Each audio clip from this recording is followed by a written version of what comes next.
SSLC ಪರೀಕ್ಷೆಯಲ್ಲಿ ಮೌಲ್ಯಮಾಪನದಲ್ಲಿ ವಿದ್ಯಾರ್ಥಿಗಳಿಗೆ ಆಗಿರುವ ಸಮಸ್ಯೆಗಳ ಬಗ್ಗೆ ಸೂಕ್ತ ಕಾನೂನು ಕ್ರಮ ಕೈಗೊಳ್ಳುವಂತೆ ಆಗ್ರಹಿಸಿ ಬಂಟ್ವಾಳ ಸಮಾನ ಮನಸ್ಕ ಸಂಘಟನೆಗಳ ಸಮನ್ವಯ ಸಮಿತಿಯ ವತಿಯಿಂದ ಬಿಸಿ ರೋಡ್ನ ಮಿನಿ ವಿಧಾನಸೌಧದ ಮುಂಭಾಗ ಪ್ರತಿಭಟನೆ ನಡೆಸಿದರು.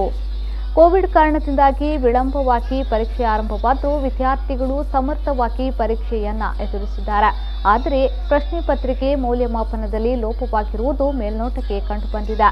ಪರೀಕ್ಷಾ ಫಲಿತಾಂಶದಲ್ಲಿ ಅನುತ್ತೀರ್ಣರಾದ ದಕ್ಷಿಣ ಕನ್ನಡ ಮತ್ತು ಉಡುಪಿ ಜಿಲ್ಲೆಯ 748 ವಿದ್ಯಾರ್ಥಿಗಳು ಮರು ಮೌಲ್ಯಮಾಪನದಲ್ಲಿ ಉತ್ತೀರ್ಣರಾಗಿದ್ದಾರೆ. ಇದು ಮೌಲ್ಯಮಾಪಕರ ಬೇಜವಾಬ್ದಾರಿಯನ್ನ ತೋರಿಸುತ್ತದೆ ಎಂದು ಹೇಳಿದರು.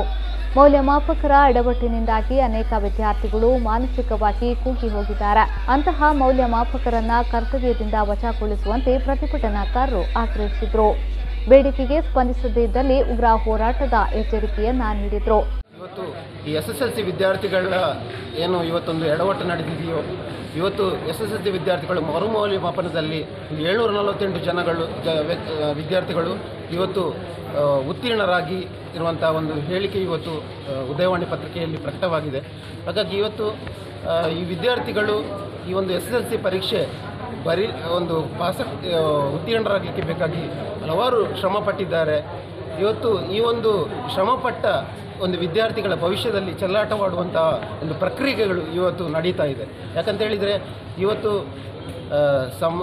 ಒಂದು ಹಣಕಾಸಿನ ವ್ಯವಸ್ಥೆ ಈ ಒಂದು ಕೊರೋನಾದ ಸಂದರ್ಭದಲ್ಲಿ ಆರ್ಥಿಕ ಮುಗ್ಗಟ್ಟಿಗೆ ಒಂದು ಪರಿಸ್ಥಿತಿ ಇರುವಂಥ ಸಂದರ್ಭದಲ್ಲೇ ಇವತ್ತು ಮೌಲ್ಯಮಾಪನದ ಒಂದು ವಿಚಾರದಲ್ಲಿ ಇವತ್ತು ನಾನು ಉತ್ತೀರ್ಣರಾಗುತ್ತೇನೆ ಅಂತ ಹೇಳುವಂಥ ಒಂದು ಆಶೆ ಇಟ್ಕೊಂಡಂಥ ವಿದ್ಯಾರ್ಥಿಗಳು ಇವತ್ತು ಫಲಿತಾಂಶ ಬಂದಾಗ ಅನುತ್ತೀರ್ಣರಾಗಿ ಇವತ್ತು ಮಾನಸಿಕ ಒಂದು ಒತ್ತಡಕ್ಕೆ ಒಳಗೋಗುವಂಥ ಒಂದು ಪರಿಸ್ಥಿತಿ ಇವತ್ತು ಎದುರಾಗಿದೆ ಅಂತ ಹೇಳಿದರೆ ಈ ರಾಜ್ಯದ ಪರಿಸ್ಥಿತಿ ಎಲ್ಲಿಗೆ ಬಂದು ತಲುಪಿದೆ ಅಂತ ಹೇಳುವಂಥದ್ದನ್ನು ಇವತ್ತು ಜನಸಾಮಾನ್ಯರು ಅರ್ಥ ಮಾಡಿಕೊಳ್ಬೇಕಾಗಿದೆ. ಬಳಿಕ ತಹಶೀಲ್ದಾರ್ ಮೂಲಕ ಮನವಿಯನ್ನ ಸಲ್ಲಿಸಿದರು. ಈ ಸಂದರ್ಭ ಪ್ರತಿಭಟನೆಯ ಪ್ರಮುಖರಾದ ಶೇಖರ್ ಬಿ, ಸುರೇಶ್ ಕುಮಾರ್, ಪ್ರಭಾಕರ್ ದೇವಗುಡ್ಡೆ, ಹಾರೂನ್ ರಶೀದ್, ಪ್ರಕಾಶ್ ಶೆಟ್ಟಿ ಮತ್ತಿತರರು ಹಾಜರಿದ್ದರು.